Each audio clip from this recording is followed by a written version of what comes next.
자, 황교안 전 총리 압수수색에 나섰습니다. 전 뭐 개인적으로는 당연하다라고 생각했는데 저도 네. 당연하다고 생각하면서 무슨 혐의지라고 생각 안 했어요. 뭐지? 그냥 잡혀갈 때가 됐다라고 생각만 했었던 건데 내란 선전선동 혐의입니다. 그렇죠. 당연히 이제 이 부분에 대해서는 혐의점이 있으면 잡아가야 되는데 네. 황교안 전 총리는 페이스북에 글을 남겨놨어요. 맞아요. 적극 협조해야 한다고 막. 아, 그랬구나. 네. 심지어 네. 우원식 의장을 체포하라. 이렇게 남겼어요. 네. 법 전공하고 판사까지 했던 사람 아니에요? 판사의 국무총리의 검사 검사. 공안 검사. 사람이에요? 네, 공안 검사. 공안 검사했고 법무부 장관을 했고 총리를 했는데 네. 법무부 장관을 할 때 사실은 윤석열하고 굉장한 악연이었어요. 여주지청장으로 윤석열이 갔잖아요. 네. 그때 법무부 장관이었어요, 실제. 그래서 굉장히 악연이었는데 이제 5월 동주처럼 서로 뜻은 다른데 이제 같은 배를 탄 셈이죠. 네. 특히나 이제 내란에 대해서. 그런데 내란만 선전선동한 게 아니라 어제도 선전선동이 있었습니다. 어제. 맞아요. 예, 용산구 그렇죠. 이태원에 있는 아파트인데 네. 한 50여 명이 몰려오게 된 거예요. 어떻게 네. 몰려왔느냐? 네. 본인이 직접. 사는 그 집을 오픈을 해버렸어요. 예. 극우 네, 지지자들한테. 그러면서 계단에. 밭글에 네. 이 밭글에 제가 어제 딱 밭글 보고 다른 방송에서 이거는 극우들이 선동하는 걸 거다라고 네. 했거든요. 밭글에 뭐라고 돼 있냐면 황교안 총리 집 앞에서 차를 긁었다. 그러니까 나와 보시라 하고 압수수색 영장을 집행했다라고 밭글이 싹 돌았어요. 아, 그런데 특검이 아무리 그치. 무슨 애들 뭐 하듯이 한다고 해도 100번을 양보하는데도 그렇게 했겠습니까? 특검에서. 그렇죠. 그래서 이건 이들이 자기들이 마치 이제 자범 취급했다 이 말로 자극을 하려고 하는 거다 네. 했는데 아니나 달라요. 결국 영장 집행 문 안 열어서 못 됐잖아요. 그러니까요. 문이 걸어 완전히 잠그고 거짓말이었던 거죠. 검사까지 한 사람이 법은 하나도 안 지키네. 그리고 이제 거기 아파트에 무슨 뭐 부정선거 깃발 같은 거 꽂아놓고 네. 자기 집에 그 태극기 개양 같은 거 하잖아요. 네. 거기 이제 이상한 깃발들 2개를 꽂아놓고 앉아 있고 그 사이 이제 킹밖에 태극기도 하나 꽂아놓고 있는데 네. 분명히 말씀드리지만 내란 선전선동 혐의 페이스북에 혐의가 다 남아 있고요. 네. 또 헌법재판소가 윤석열 전 대통령 탄핵을 인용하면 폭동이 일어날 거다 뭐 이런 식으로 좀 얘기를 했습니다. 네. 위협한 거 아니겠습니까? 네. 완전 가짜 뉴스였잖아요. 헌법재판소가 어쨌든 사전 투표에 대해서 부정선거 음모로 어제 딱 불식시켜 줬잖아요. 네. 사전 투표는 너무 좋은 제도다. 투표권을 더 많은 사람들에게 보장하고 있다. 네, 네. 이게 사실 뭐 이 사람이 뭐 큰 고급 정보에 접근할 수 있는 권한은 없었기 때문에 뭐 내란을 같이 모의했거나 뭐 그런 건 아닐 건데 네. 그런 그 정도의 급은 안 되었기 네. 때문에 다만 이제 그 과정에 있어서 내란 선전선동 혐의가 있었기 때문에 저는 내란 추산해야죠. 선동으로도 이석기 전 네. 의원이죠. 네, 당시에 이제 뭐 어쨌든 12년형 선고 받고 그랬습니다. 12. 그래서 몇 년 살았어요, 실형을? 실형을 몇 년 살았는지 지금 확인해 봐야 되는데 그래도 어쨌든 12 년이요. 1심에서 12년으로 이제 1심은 이제 음모까지 같이 된 거지만 네, 꽤 사실상 좋네. 조사를 들어간 게 아니 어떻게 계엄을 선포하자마자 법률가로서 계엄이 뭐야 잘못된 거 아니야라고 하는데 뭐 좌파들 완전 색출하고 하면서 결국에는 우원식 국회의장은요 국가 기관입니다. 네. 국가 기관을 체포하라, 무력화시켜서 체포하라라는 거는 이거는 국헌 문란의 목적을 완전히 드러낸 것이기 때문에 이거는 내란 선동죄로 이거는 처벌이 가능한 것 그것 자체로도 처벌이 가능하고 사실상 황교안 전 총리에 대한 이렇게 내란 선동죄에 대한 처벌이 저는 제발 신호가 되어서 김민수 지금 현 최고도 네. 발언 수위가 점점 심해지지 않습니까? 네. 여러 가지로 이런 자의 발언도 다 이거 문제가 된다. 이거 다 처벌될 수 있는 사항이다. 이렇게 확실하게 좀 인식이 되었으면 좋겠습니다. 꼭 처벌됐으면 좋겠어요. 맞습니다. 진짜로. 오늘도 지금 보니까 사전 투표에 대한 프랭카드도 엄청나게 걸었더라고요. 그 외 현수막 정당인가가 있잖아요. 그거에 대해서도 법 정비를 빨리 해서 완벽히 좀 맞아요. 재단을 해야 될 것 같고요. 사전 투표에 관해서는 윤석열도 2022년 3월 하라고? 9일 대선이 있었잖아요. 네. 3월 4일 날 본인이 페이스북에 했잖아요. 올리고 본인도 저도 했잖아요. 사전 투표합니다. 네. 부산에 가서 했어요. 부산에 가서. 맞아요. 그러니까요. 네. 그러니까 총선 다 때도 거짓말이에요, 이 했습니다. 사람들. 네. 그렇기 때문에 사전투표 얘기를 하는 사람과 하지 않는 사람은 저는 좀 구분해야 된다고 보고 물론 이제 황교안이 실제로 잡혀 들어가서 실형을 산다 하더라도 이 부정투표, 부정선거 세력은 사라지진 않을 겁니다. 네. 그냥 들어와서 거의 세뇌되다시피 했기 때문에 네. 이 세력은 계속해서 이어질 것이다. 뭐 현수막 정당도 말씀해 주셨지만 박주민 의원이 지금 돌아다니면서 되면서 이상한 선전선동하는 현수 막 신고해달라고 얘기하지 않았습니까? 네. 거의 뭐 네. 중국 혐오하고 난리도 아니에요. 근데 그 뒤에 뭔가 오세훈 시장이 있는 것 같은 느낌의 단서를 또 잡아서 네. 오세훈 시장님이 혹시 여기 배우이냐라고 이제 박주민 의원이 묻고 있습니다. 네. 또 다 밝혀졌으면 좋겠다라는 말씀드리고요. 저희 방송 전에 그 안부수에 대해서 네, 오세훈 씨가 안부수. 처음 듣는 사람 이름이 부수예요? 부수야 이게 이랬겠네. 중요한 엄마는. 거예요. 이게 중요한 거예요. 오윤혜 씨가 네. 모르는 사람이 안부수라는 사람이 오윤혜 씨 전혀 모른다는 거예요. 네. 안부수 딸 면회 증거 나왔다. 또 1313호 검사실 발칵이라고 되어 있습니다. 네. 또 1313호라는 것은 저기서 흔히 말하는 뭐 연어술 파티라든지 네. 뭐 이런 것들이 있었던 장소인 네. 것 같은데 아마 그들이 누군가의 압박 회유 전향시킬 때 쓰는 장소인 것 같아요. 그래서 우리 오윤혜 씨를 위해서도 안부수에 대해서 조금 살짝 얘기해 줘야 되지 않을까 아, 싶은데. 뭐 하는 설명해 주세요. 이게 쌍방울 대북 송금 사건으로 네. 이화영 전 부지사가 재판을 받았던 사실 알고 그건 계시죠? 알고 있죠. 네. 그 사건에서 김성태의 발언 김성태의 진술만으로는 사건을 만들기가 어렵잖아요. 그러니까 김성태 플러스 그때 당시에 대북 사업을 하는 사람 안부수 이 사람이 이제 대북 사업을 하는 사람이에요. 그러니까 대북사업. 예. 남한 사람이에요? 네, 그렇습니다. 대북사업 하는 사람. 네, 안부수 씨. 정확하게는 대북사업, 대남사업 하는 사람은 이제 북한일 수 있죠. 정확하게는 아태평화교류협회 회장입니다. 오. 아태평화교류협회 회장. 네. 이 안부수를 같이 진술을 맞춰가지고 이제 이화영 전 부지사가 쌍방울 통해서 이재명을 위해서 북한에 돈을 줬다. 이런 진술을 이제 받아내기 회유하려고. 위해서 네. 안부수라는 사람도 꼭 필요했던 거죠. 네. 네네. 그렇기 때문에 안부수에게 어떻게 접근했고 어떻게 뭔가를 해줬나. 이 사람이 진술을 바꾸게 된 원인이 있을 거 아니에요. 네. 이 사람이 처음부터 검찰이 원하는 진술을 해준 건 아니거든요. 그런데 이제 검찰이 원하는 진술을 하게 된 시기, 그 무렵에 이렇게 다시 한번 이 수원지검에서 네. 1315실에 전실됐다. 그래서 면회 딸이 와서 면회 가능 여부에 대해서 안 된다라고 했음에도 불구하고 면회함 이렇게 적혀 있는 이렇게 교도관이 쓴 거예요. 네. 안 되는데 이거 이거 안 되는데. 딸 면회를 허락해준 특혜를 받은 거예요? 그렇죠. 안부수 씨가? 네.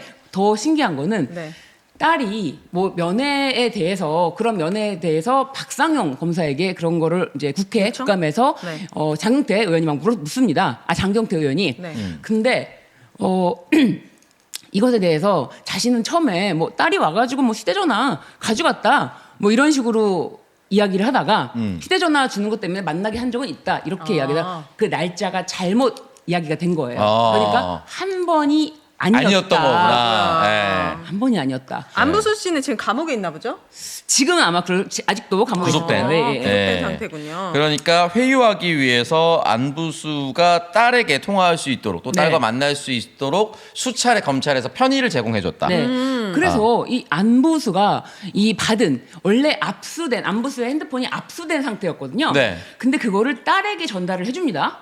환불을 시켜줘요. 딸에게. 네. 그런데 이 딸이 그 휴대전화를 쌍방울 측에 줘요? 전달했다. 이런 보도가 이미 2024년 6월 25일에 나왔습니다. 네, 뉴스타파에서 진작에 이제 사실은 면회에 대해서 보도를 한 적이 있죠. 네. 네. 이 휴대전화를 쌍방울 측이 가져갔다는 사실조차도 다 보도가 됐음에도 불구하고 네. 그 당시는 아무래도 윤석열 시대다 보니까 2024년 6월 25일에 뉴스타파에서 이런 보도가 있었고 이것을 뒷받침하는 이제 정말 팩트들이 나오는 거죠. 네. 이재명 네. 대통령 잡아 넣으려고 난리 부르스를 쳤다는 잡아 증거가 넣으려고 나오는군요. 난리 부르스를 친 것을 30초만 말씀드리면 필리핀에서 이들이 리호남 영화 공작이라는 거 네. 보셨죠? 흑금성 리호남의 얼굴을 아는 사람은 대한민국에 공식적으로 흑금성 그 그래요? 박채서 씨하고 네. 그 다음에 지금 안부수 그리고 안부수와 함께 이렇게 활동하고 하는 정모 여인입니다. 정 W K 정모 여인 요 정도가 실제 얼굴을 보고 안다는 거예요. 대한민국에 알려진 사람은. 그런데 이들이 필리핀에서 리오남이 와서 돈을 줬다 달러로 줬다 이렇게 주장을 했잖아요. 현장 검증도 없이 다 채택했죠. 근데 그날 필리핀에서 보내준 영상을 보면 김성태가 술이 불쾌하게 쳐서 몸을 못 가눌 정도로 비틀거립니다. 그러면서 김성애 그 북한 그분한테 막 저 누나 하고 막 그래요. 누님 하고 그래요. 분명히 오지 않았다는 걸 본인들이 알아요.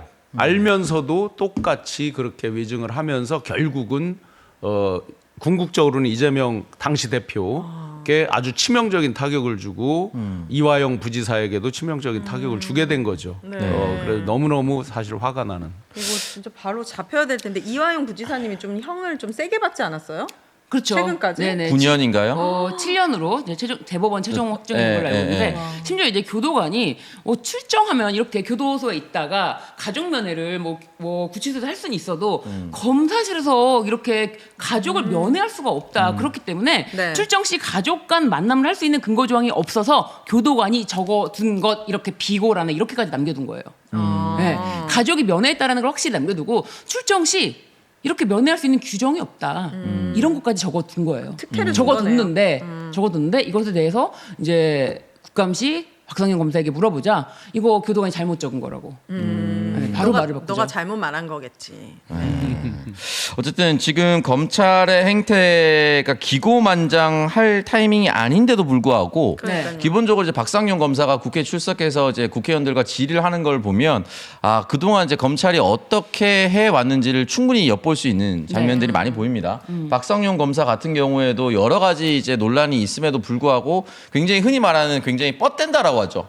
의원들 질의를 하는 데서 질문에 답변 안 하고 그래서 증거가 있습니까? 맞아요. 이런 식으로 질문. 맞아요. 분명히 추미애 의장이 예 아니오로 증인을 답하라고 얘기를 하는데 증거가 있어야지 거기에 대한 답변을 한다. 질문을 똑바로 해달라. 이런 식으로 얘기를 한다는 것 자체가 굉장히 좀 놀랍습니다. 맞아요. 예, 검찰의 존폐가 달려 있고 또 본인의 사실은 미래도 달려 있는데도 불구하고 저렇게 기고만장해서 답변을 할 수 있다는 것 자체는 네. 그동안 검찰이 카메라가 없는 곳에서 국회의원이 없는 맞아요. 곳에서는 어떻게 얼마나 더 무섭게 했을지 그러니까요. 예, 얼마나 나쁘게 했을지가 뻔히 보이는 장면이었다 그러니까요. 봅니다. 온 국민이 지켜보는 국감에서 카메라도 있는데 국회의원에게 그렇게 무례한 태도를 대하는데 와 정말 네. 자기들끼리만 있을 때는. 자기가 조사하고 있는 사람한테 어떻게 했을까요? 맞아요. 와 그리고 자기 뭐 교도관이고 뭐 내가 하라면 완전 이런 식으로 취급할 거예요. 네, 와 정말 이게 말이 안 된다. 심지어 이 안부수 회장이요, 이 무렵에 이렇게 휴대전화를 가져가고 해서 날짜를 맞추는 게 필요한 거거든요. 그래서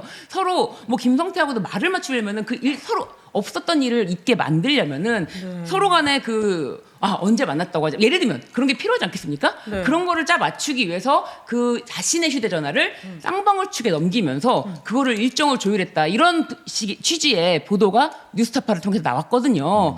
그런데 지금 이제 그 사실을 완전히 국회에서 밝혀내는 중인 거예요. 네. 그래서 이 무렵에 안부수 회장은 원래 종전에는 이거 쌍방울이 북한에 돈 낸 거 이거 투자용이다. 지들 투자야. 라고 했다가 이제 말을 바꿔서 이재명 경기지사의 방북 비용을 위한 것이다. 이런 취지로 말을 바꿉니다. 네.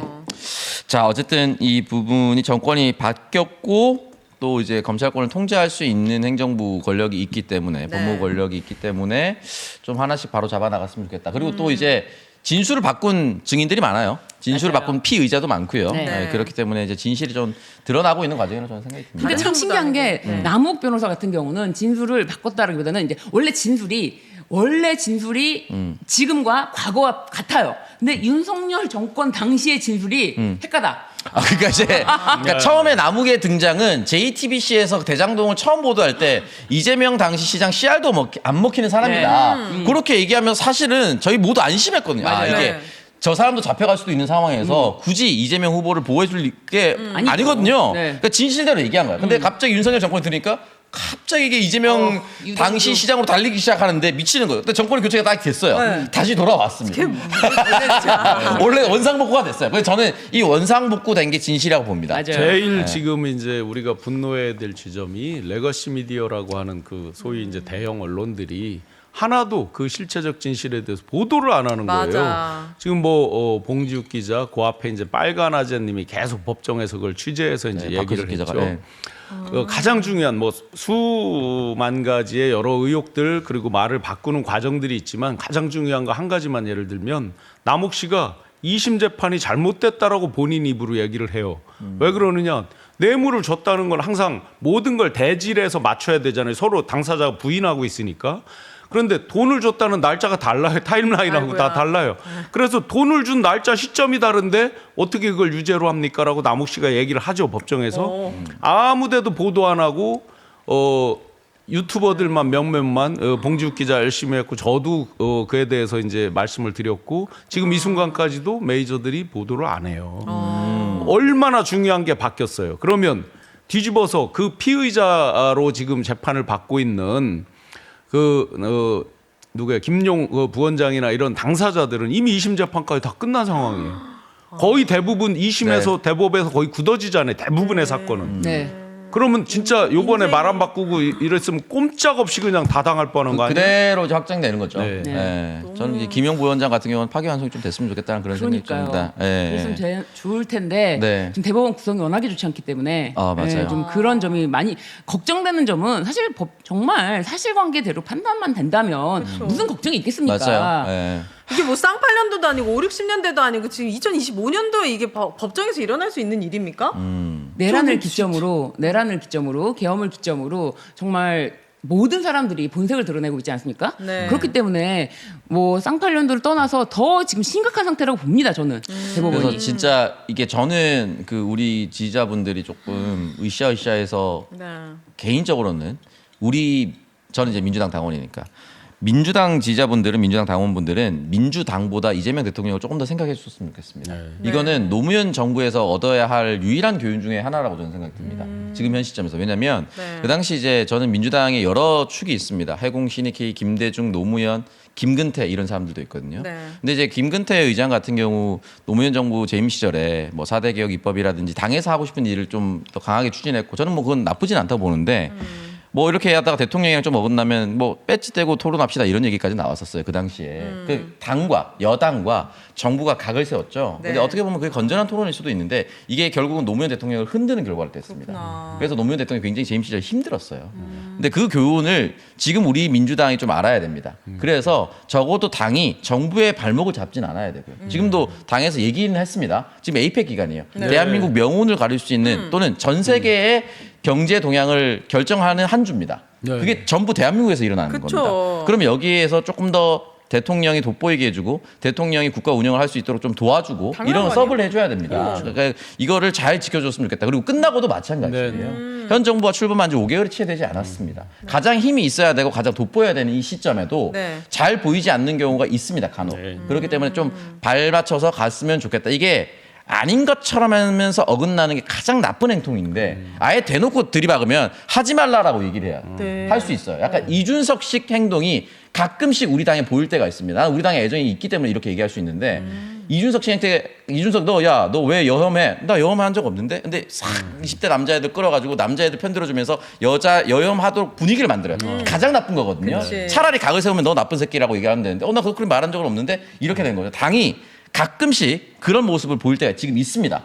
저는 분명히 그렇게 생각해요. 네, 그런 거 안 했으면 좋겠다. 다시 한번 좀 말씀드리고 싶습니다. 네. 저는 민주당원은 아니지만 요즘 이재명 대통령밖에 안 보이거든요. 난 진짜 이재명 대통령 보면 눈에 하트. 난 이렇게 대통령을 사모하게 되는 날이 올 거라고 생각도 못. 그러게요. 항상 안쓰럽고. 맞아요. 막 너무 안아주고 싶고 응원하고 싶고. 네. 네. 근데 대다수의 국민들이 저는 그렇다고 생각합니다. 네. 코스피 사천 시대를 열었는데 제 계좌는 여전하지만 아무튼 너무 응원합니다. 그래서 저는 기사가 좀 나왔으면 좋겠다는 게 코스피 4천의 경제 효과는 몇 조고 경주 에이펙 유치로 얻는 효과는 소나타 100만 대의 효과고 뭐 이런 거 좀 나왔으면 좋겠어요. 예전에 윤석열 취임하자마자 청와대 개방했을 때만 해도 몇천억 효과라고 얘기하지 맞아, 않았습니까? 맞아. 그 고작 청와대 개방했다고 몇천억 경제 효과라고 떠들던 새끼들이 네. 부산 엑스포를 유치하면 네. 연인원 16만 명 이상의 고용 창출 효과가 있고 60조 정도의 경제 반응 효과가 있다. 이런 것들이- 라고 홍보를 했죠. 네, 더 나왔어야 된다. 네, 그런 생각이 좀 그렇네. 듭니다. 네, 그런 것들이 지금 제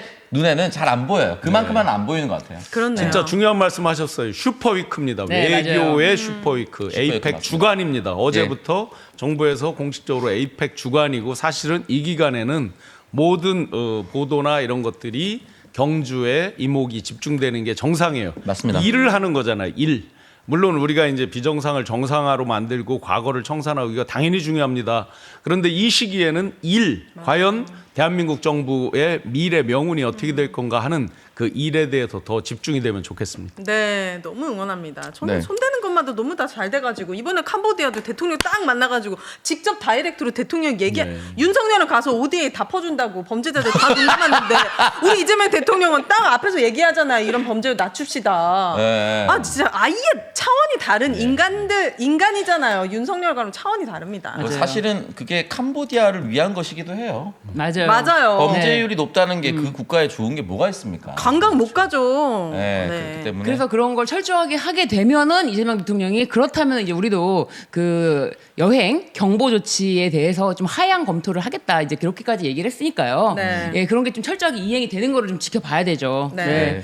자 그리고 한덕수 총리 이 내란 혐의 재판 네. 특검팀의 공소장 변경이 허가됐습니다. 오. 네. 네, 처음에 이제 내란 방조였는데 내란 중요 임무 종사 혐의까지 더해졌습니다. 네. 바뀐 포인트 중에 가장 큰 건 이 법정형이 최고 사형. 사형. 네. 40년 공직 인생 끝이 이제 사형으로 결말이 날 수도 있다. 네. 라는 것입니다. 아 우리 덕수 씨 어떡해요 진짜. 걱정돼 죽겠네 아주. 사실 저는 이제 이 내란 중요 임무 종사자에 노상원도 들어가고 김용현도 들어가고 그치. 김태호도 들어가고 뭐 윤석열, 김건희 다 들어가다 봅니다. 당연하죠. 이 내란 재판이 끝날 때쯤엔 한 10명 정도, 14형 정도 나와야 된다. 네. 그리고 사형을 꼭 집행했으면 좋겠어요. 저는 눈을 얘기하지만 뭐 다는 못하더라도 대표적인 그 부부만큼은 아니 웃을 일이 아니라 아니, 진짜. 아니 심정적으로 여기에 동의하시는 분들이 엄청 많으실 거예요. 아니 왜 근데 우리 세금으로 먹여주고 재워주고 그 또 너 이상한 대통령 돼가지고 사면시키고 이러면 어떻게 삽니까? 복장 터져가지고. 근데 어제 한덕수 재판에서 네. 강희구 전 부석실장이 나왔는데요. 네. 재판관이 이렇게 말합니다. 당신이 기억하는 거를 추론이라고 말하는 것도 위증이다. 기억하는 그대로 얘기하라. 아. 이렇게 이야기를 하고 네. 이제 박성재 전 법무부 장관이랑 이야기를 나누는 장면이 CCTV에 나왔는데 무슨 얘기를 했냐라고 묻습니다. 그런데 이 강희구가 하는 말이 국무회의를 하고 나면은 서명을 받아야 된다라고 박성재 전 법무부 장관이 얘기했다는 거예요. 네. 그러니까 이 국무회의 서명을 받으려는 게 한덕수만이 아니었구나. 요런 사실도 박성재. 네네 이런 사실도 법정에서 추가로 공개가 됐고요. 네. 또 무엇보다 한덕수가 국무회의 왜 연락을 했냐? 많은 장관들이 모이고 많은 반대가 있으면은 이게 좀 막을 수 막으려고 있었어. 했다라고 했잖아요. 네. 그것에 대해서 또 묻습니다. 재판장이 이번에는 이제 김정환 전 대통령 측 수행실장에게 묻습니다. 네. 실제로 비상계엄에 반대하는 발언이 있었나? 한덕수가 과연 비상계엄에 반대한다는 말을 했습니까? 그런 적 없습니다. 그런 적 없습니다. 못 들었다. 그리고 또 한 가지. 왜냐면 이제 이런 김정은 이런 사람들이 이제 흔히 말하는 이제 하위범이기 때문에 그렇죠. 이실직고를 다 하는 거예요. 그렇습니다. 또 한 가지가 국무회의를 열 때 이렇게 일부 국무위원들에게만 연락하는 적이 있었냐? 그런 적 없었습니다. 특사예요. 대통령 특사면 네. 김정한 대통령 특사. 이거는 한덕수가 집행유예. 왜 국무회의를 열었는지에 대해서 명확하게 이제 나. 모든 걸 말해주는 그치. 진술이 아니었나. 아, 막지도 않고 아주 그동안 없었던 행태까지 열어준 거는 네. 사실상 내란을 같이 했다. 그렇죠. 라고 볼 수 있는 네, 증거죠. 내란의 굉장히 중요한 국무회의라는 절차를 한덕수가 이행시켜준 중요 인물을 종사한 거죠. 그때 당시 상황이 아니더라도 그 이후에 한덕수 영혼 나간 표정으로 계속 사랑해야 합니다. 저 혼합 사람입니다 하면서 막 대통령 되려고 난리 쳤잖아요. 네. 눈빛에 초점은 없고 네. 총기도 네. 없고 왜 그랬겠습니까? 이 어제 모든 게 중계를 말해주죠. 통해서 아주 재밌는 변화를 발견하게 돼요. 하나의 팀플레이라고 보면 부속실장, 수행실장은 뭡니까? 완벽한 윤회 사람이죠. 그쵸. 아주 가까운 정말 뭐 계급의 직급의 높낮이를 떠나서 정말 가까이 붙어 있는 사람들이잖아요. 네. 부속실장, 수행실장. 그런데 어제 그들의 답변은 윤석열의 죄를 완벽하게 유죄로 만드는 답변이란 말이에요. 그럼에도 불구하고 그렇게 답변을 했다. 무슨 뜻이에요?